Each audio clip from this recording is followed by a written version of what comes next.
these changes that we see, some of them pretty last minute, do you feel that this is a correcting of and tightening up, perhaps, of some of the eligibility, or in fact do you expect full-scale dismantling of the H-1B?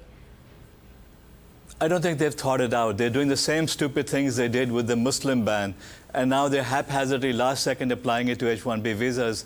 This doesn't make sense. I mean, if they're now locking out computer programmers, that means that my students at Carnegie Mellon University, my students at Stanford University can no longer get jobs here. I mean, why do we want to lose these brilliant kids? I mean, they're going to go back to their home countries, and it's going to hurt us. It's going to benefit the rest of the world. You were just looking now that the average salary, say, for these high-demand H-1B visas was $72,000. Many have felt that maybe this is what needs to be driven up higher to ensure that this isn't about getting cheaper tech talent in, but the more educated and better tech talent into the United States. Would you agree that H-1B could be changed? How would you advocate it being changed? The H-1B visa is a flawed visa, but the problem is the next step, the green card. Because what happens is that when people have applied for permanent resident visas, they're now stuck in this H-1B visa loop. The easiest fix to the immigration problem, this issue about declining salaries, is to untether the visa from the company. In other words, if a company hires someone on an H-1B visa and they get someone offering them a higher salary, then they can leave and continue over there. That would fix the problem in one fell swoop. Why don't we do that?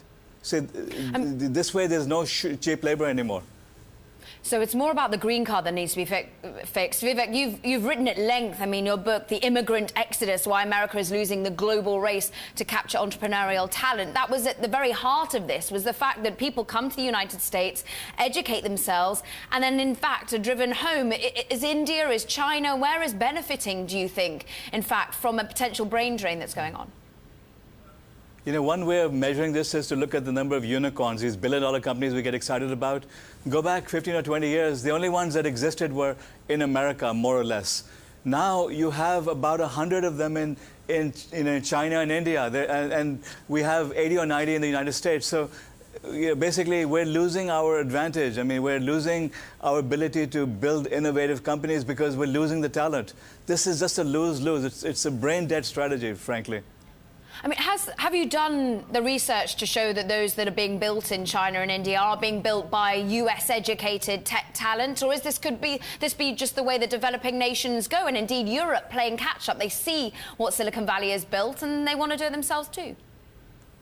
No, I actually researched it. I looked at the backgrounds of the managers of these companies, and practically every company has returnees in their management teams, which means that we educated them, we trained them up, and then we told them to go bye-bye and compete with us. And they're the ones who are building these amazing companies. It would be such a loss to America. China now has more innovative technology companies than the US does. Baidu is building better AI than Apple does. Apple is copying the designs of some of the social media apps in China. They're copying the designs of phones in China. It's having to copy from China because China is innovating beyond what even Apple can do, which is, Apple is considered to be our most innovative company. It has to steal from China to keep competitive. I mean, look at what happened over here. Sad. Sad, changeable. How can we see potentially tech talent fostered within the United States for those who indeed grew up from the very beginning in the United States? You know, us immigrants, we want to come to America. We love America. This is a place to be. So if we simply allowed people to, come here and gave them visas, they would come.